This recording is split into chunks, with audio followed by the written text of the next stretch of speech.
तुमने कई वीडियोस देख ली, गूगल पे सर्च भी कर लिया, लोगों से भी डिस्कस कर लिया और ख़ुद को खुश करने के लिए नया तरीका भी आजमा लिया। सब कुछ करके देख लिया मगर तुम वहीं के वहीं खड़े हो। मतलब मूव ऑन नहीं कर पा रहे, यादें पीछा ही नहीं छोड़ रही, मन नहीं लग रहा, ऊपर से परेशान भी रहते हो, फ्रस्ट्रेट होते हो, वो अलग है ना।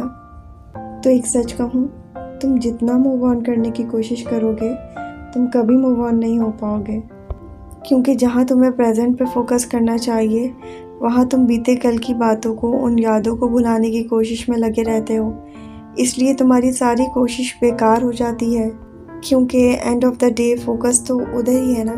देखो, पहली बात तो ये कि मूव ऑन का मतलब किसी को भुला देना नहीं होता, कि उस इंसान से जुड़ी यादें, ख्याल बिल्कुल ही ना आए, ऐसा नहीं हो सकता। जो शख्स तुम्हारी ज़िंदगी का हिस्सा रह चुका है, जिसके साथ तुमने इतना वक्त गुजारा है, जिसके साथ अच्छी बुरी यादें जुड़ी हैं, उन यादों को तुम पूरी तरह भुला नहीं सकते, बल्कि उन्हीं यादों के साथ आगे बढ़ने को मूव ऑन कहते हैं। मैं तुम्हारा दर्द समझ सकती हूँ, पर मैं झूठी तसल्ली नहीं देना चाहती।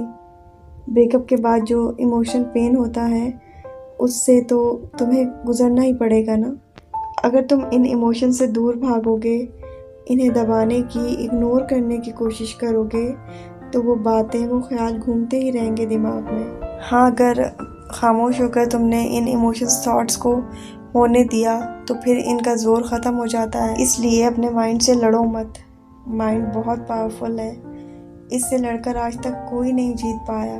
तुम उन मेमोरीज़ को अपना काम करने दो, वो आएंगी और जाएंगी। हाँ, बहुत बुरा लगेगा, उदास होगे, तो क्या हुआ, उन मेमोरीज़ को आने दो। जो भी फील हो रहा है होने दो। उन फीलिंग्स को अंदर ही अंदर बॉटल अप मत करो। जितना रो सकते हो जी भर के रो लो, इसलिए क्योंकि आधे से ज़्यादा हीलिंग ना रोने से ही हो जाती है, दिल हल्का हो जाता है। लेकिन उसके बाद ख़ुद को नॉर्मल करने की कोशिश करो। खुद को समझाओ कि इट्स ओके, मेरी लाइफ ख़त्म नहीं हुई, थोड़ा वक्त ज़रूर लगेगा उस दर्द से उभरने में, but I will be all right. क्योंकि दर्द से जल्दी बाहर निकलने का यही तरीका है।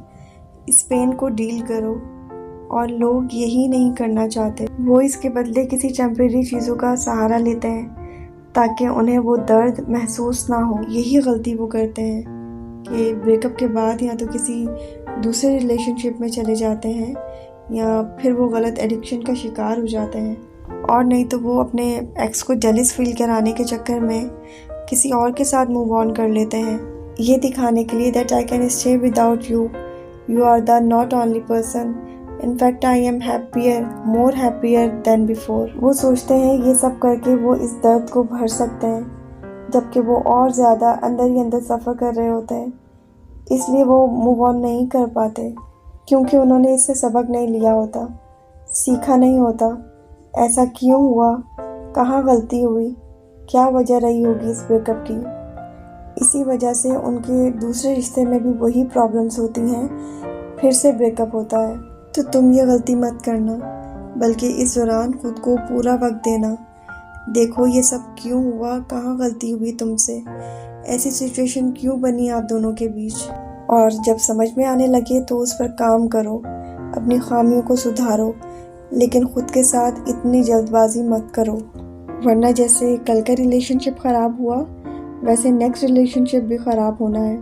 और एक चीज़, ब्रेकअप की वजह चाहे जो भी रही हो, उसको नेगेटिव लेने के बजाय उसको पॉजिटिव साइड में देखो, क्योंकि रिलेशनशिप अगर इतनी ही अच्छी चल रही होती तो वो टूटती ही क्यों। ज़रूर उसमें अच्छा कम और बुरा ज़्यादा हो रहा था, जो ना तुम्हारे लिए ठीक था ना उनके लिए।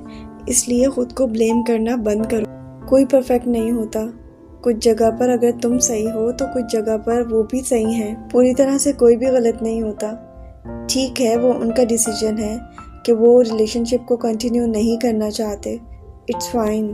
तुम भी यही चाहते हो ना, वो खुश रहें अपनी लाइफ में। अगर वो दूर रहकर खुश हैं तो अच्छा है ना। अब तुम्हारी लाइफ किसी इंसान पर तो नहीं टिकी ना। जब वो आगे बढ़ गया है अपनी लाइफ में तो तुम क्यों रुके हुए हो। किसी के चले जाने से ज़िंदगी ख़त्म नहीं हो जाती। ठीक है, चोट लग गई है, दर्द भी हो रहा है, पर इसका मतलब ये तो नहीं ना कि तुम अपनी लाइफ के साथ अनफेयर रहो। तुम्हारे जो बाकी के ख्वाब हैं गोल्स हैं उनका क्या, वो सब भी इतने ही ज़रूरी है ना। सिर्फ एक इंसान को अपनी लाइफ का सेंटर पॉइंट बना दिया, जो कि बिल्कुल गलत है। माना वो शख्स मायने रखता है, पर अब वो जो साथ नहीं है तो उसके लिए अपनी लाइफ को रोकना भी तो सही नहीं है ना। चेंज को एक्सेप्ट करना सीखो, यही लाइफ है। ये जो माइंड डिस्ट्रैक्ट हो गया है ना, इसे सही डायरेक्शन पे लाओ, फिर से खुद पे फोकस लाओ।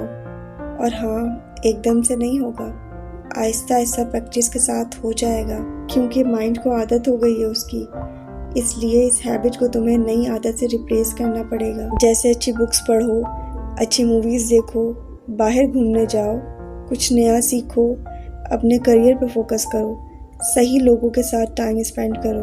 कहने का मतलब ये है कि थोड़ा सा अपना इन्वायरमेंट चेंज करो, फैमिली फ्रेंड्स के साथ टाइम स्पेंड करो, तभी तो कुछ पुराना छूटेगा और कुछ नया लाइफ में आएगा। वरना कितने भी मोटिवेशंस देख लो या सुन लो, कुछ नहीं बदलेगा अनटिल अनलेस तुम रेडी नहीं होगे लेट गो करने के लिए। क्योंकि कहने को तो बहुत सी बातें कहते हैं लोग कि ऐसा कर लो वैसा कर लो, but at the end of the day तुम्ही को करना पड़ेगा ना। कोई नहीं आने वाला लाइफ को ठीक करने के लिए। लाइफ तुम्हारी है तो तुम ही को रिस्पॉन्सिबिलिटी लेनी होगी ना खुद की। यूँ सोचने में, इंतज़ार करने में वक्त ज़ाया मत करो। लाइफ किसी के लिए नहीं रुकती, इसलिए अपने दिल को मजबूत करो और ख़ुद को फिर से एक बार मुकाम दो। अपनी ज़िंदगी को फिर से एक मौका दो, एक नई शुरुआत करो, उस ख्याली दुनिया से बाहर आओ। मुझे पता है ये बिल्कुल भी आसान नहीं है, पर ये बहुत मुश्किल नहीं है। अगर तुम ठान लो कि मुझे निकलना ही है इस सब से बाहर, फिर देखना वक्त के साथ साथ तुम इतना आगे आ जाओगे तुम्हें पता ही नहीं चलेगा कि तुम कब उस स्ट्रेस से बाहर आ गए। इसीलिए एक ही जगह मत रुके रहो, आगे बढ़ते रहो, क्योंकि आगे बहुत ब्यूटीफुल सी लाइफ तुम्हारी इंतज़ार कर रही है।